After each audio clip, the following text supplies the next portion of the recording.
Gen Z refuses to sacrifice their mental health for work, and every manager, every HR department, and every boomer LinkedIn post calling them soft is missing the exact same thing. This isn't laziness. This isn't entitlement. This is a generation that watched a generation before them burn out completely, give everything to companies that didn't give it back, and end up with nothing to show for it, except a bad back and a pension that got cut, and they decided they weren't going to do the same thing. That decision is making older generations furious, and it is completely irrational. This video is about why Gen Z drew that line, what they saw that made them draw it, and why the people calling them weak are the ones who actually got played. Before you can understand why Gen Z refuses to sacrifice their mental health for work, you have to understand what they grew up watching. They watched parents work themselves into the ground for companies that lay them off the moment it was economically convenient. They watched the 50-hour week become the baseline expectation with no extra pay. They watched people miss birthdays, miss dinners, miss entire years of their kids' lives because the job always came first. They watched the "we're a family here" speech get delivered at the same all hands where half the team got let go. They watched loyalty get preached by institutions that had no loyalty of their own. And they watched what that did to people.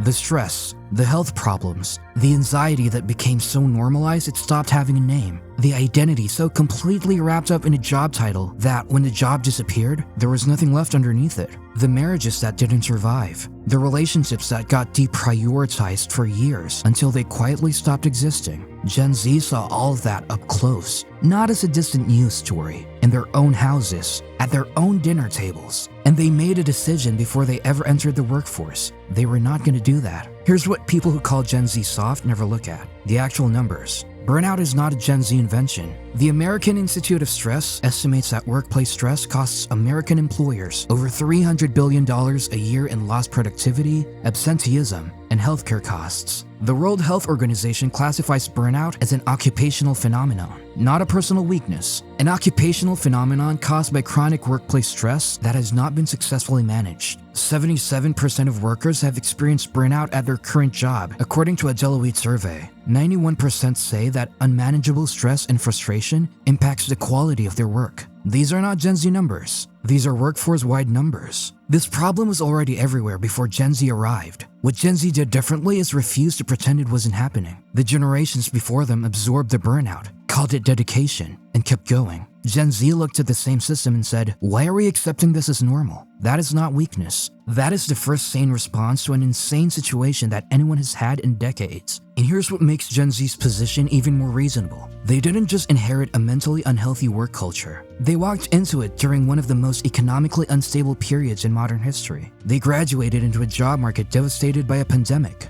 They entered industries being disrupted by AI before they had a chance to build any experience. They took on student debt for degrees that weren't delivering the promised returns. They moved to cities where rent consumed half their income before they bought a single thing. And they did all of this while being told to be grateful for the opportunity. Be grateful for the opportunity. Used by every manager who wants you to accept less than your worth without pushing back. Used by every company that wants you to work overtime without compensation. Used by every system that needs you to believe the privilege of participation is worth more than the actual terms of the deal. Gen Z stopped believing that. Not because they're entitled, because they ran the math. And the math said the deal was bad. In a generation that grew up with full access to salary transparency websites, online communities where people openly discuss compensation, and real-time data on what their skills are worth on the open market, is not going to take a bad deal and call it gratitude. Let's be specific about what sacrificing mental health for work actually does to a person. Because the people criticizing Gen Z for refusing to do it have clearly never run the numbers on the other side. Chronic workplace stress raises cortisol levels over time. Elevated cortisol long-term is linked to cardiovascular disease, immune dysfunction, digestive problems, and cognitive decline. These are not soft consequences. These are measurable physical health outcomes from a mental health problem that gets dismissed as just being stressed. The American Psychological Association found that work is consistently one of the top sources of stress for Americans. 64% of adults say work is a significant source of stress in their lives. And stress that isn't managed doesn't stay at work. It follows you home. It affects your sleep. It affects your relationships. It affects your ability to think clearly, make good decisions, and function as a human being outside of your job title. Take two people, both 25, both starting at the same company, in the same role, at the same salary. Person A does what the culture expects, answers emails at 10 p.m., never takes a sick day unless they're physically unable to get out of bed, stays late because leaving on time feels like a statement, says yes to every ask because saying no feels risky. By 30, they've been promoted once, have chronic anxiety they've never addressed, and haven't taken a real vacation in 3 years because they're afraid of what will happen to their workload while they're gone. Person B draws the line early, works hard during work hours, doesn't answer emails after 6 p.m., takes their allocated leave, says no when the ask is unreasonable, gets labeled as not a team player by one manager. By 30, they've changed companies twice for better compensation, have a clear sense of what they will and won't accept, and their mental health is intact enough to actually perform at their best when it matters. Person A got the promotion, Person B got the life. And in 5 years when Person A is burning out and Person B is still performing, the question of who made the smarter call becomes very clear. Here's the criticism that comes up constantly. Gen Z can't handle pressure. They're too fragile for the real world. They need everything on their terms or they walk. They have no resilience. That argument collapses immediately when you look at what Gen Z is actually dealing with. A generation navigating a housing crisis, a broken job market, student debt,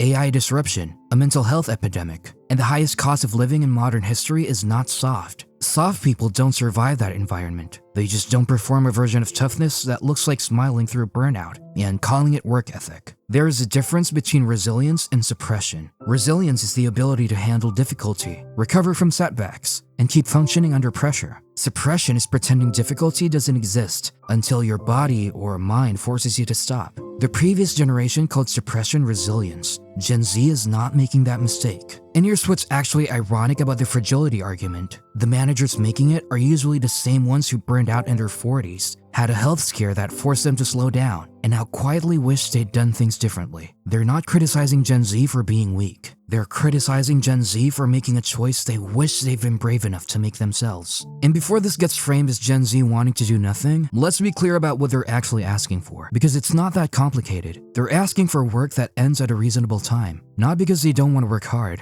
because after a certain point, productivity diminishes and presence becomes performance. Research from Stanford University found that productivity per hour drops sharply after 50 hours a week. After 55 hours, it falls so much that working 70 hours produces the same output as working 55. You're not getting more done, you're just there longer. Gen Z looked at that data and said, then why are we there longer? They're asking for mental health days to be treated like sick days, because your brain is part of your body. Showing up to work when you have a fever is universally accepted as a bad idea. Showing up when you're in a mental health crisis produces equally bad work. The distinction is arbitrary, and it costs companies more in lost productivity than a day off would. They're asking for managers to be human about the fact that employees have lives, not unlimited flexibility, not no accountability. Just a basic acknowledgement that the person sitting across from you in the performance review is a human being with a life outside the spreadsheet. None of that is radical. Most of it is just decent. And the fact that asking for decent gets labeled as entitlement tells you more about the culture being defended than about the generation doing the asking.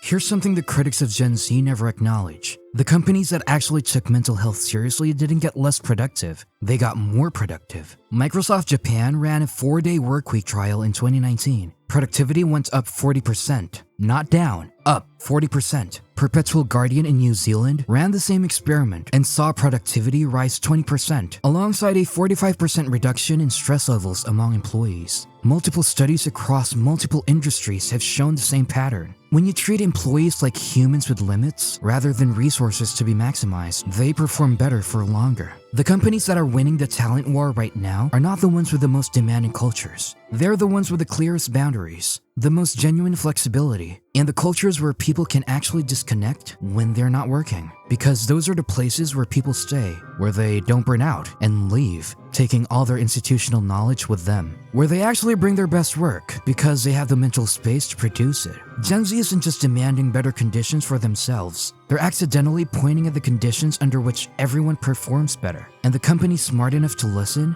are gonna outperform the ones that keep insisting the old way is the right way. Here's the part that nobody says. The real reason Gen Z are refusing to sacrifice their mental health for work makes older generations so uncomfortable has nothing to do with productivity or work ethic or business outcomes. It's because if Gen Z is right, if you actually can draw boundaries and have a career, matter if you actually don't have to sacrifice your health and your relationships and your identity for a job? If the deal that was sold to previous generations was actually a bad deal that didn't have to be accepted, then the people who accepted it have to reckon with what that means about the choices they made. It's much easier to call the generation that didn't accept the deal lazy than to sit with the possibility that you could have said no to, that the burnout wasn't inevitable, that the missed years weren't the cost of success, that you could have had both, that the trade wasn't worth it. Gen Z refusing to deal is not a criticism of the people who took it. Most of them had no choice. The economic conditions, the information environment, the cultural expectations of the time made it very hard to do anything else. But for the people who are now in positions of power, managing Gen Z workers, criticizing their refusal to perform the same sacrifice, the discomfort isn't really about Gen Z. It's about something much closer to home. The workplace is changing, whether the people resisting it want it or not. Gen Z is now the largest generation in the workforce. By 2030, they will make up 30% of the global workforce. The culture they're building is not a phase, it is the incoming baseline. The companies and managers who adapt, who build genuine mental health support into their cultures, who treat boundaries as reasonable rather than insubordinate, who measure output instead of presence, those are the ones who will have the talent they need to compete. The ones who don't will lose their best people to the ones who do, and Gen Z will keep refusing, not out of protest, not to make a point, just because they looked at the alternative and decided it wasn't worth it, because they ran the math and the math didn't work, because they watched what happens to people who say yes to everything the job asks, and they decided that outcome wasn't what they were working toward. That's not soft. That's the clearest-eyed reading of the situation anyone in the workforce has had in a generation. Gen Z refuses to sacrifice their mental health for work. That's the truth, and it's not changing. The question isn't whether that's good or bad. The question is what you're going to do with your own situation right now. Because most people watching this aren't managers criticizing Gen Z. There are people in their 20s trying to figure out where the line is, trying to figure out how much to give and what to keep, trying to decide if the discomfort of saying no is worth the relief of actually having something left at the end of the day. The answer is yes. It's always yes. The job will always ask more if you let it. The boundary you don't set gets filled by someone else's expectations, and the version of you that has nothing left to give is not the version that does their best work anyway. Draw the line, keep it, and let the people calling you soft figure out on their own why their best people keep leaving.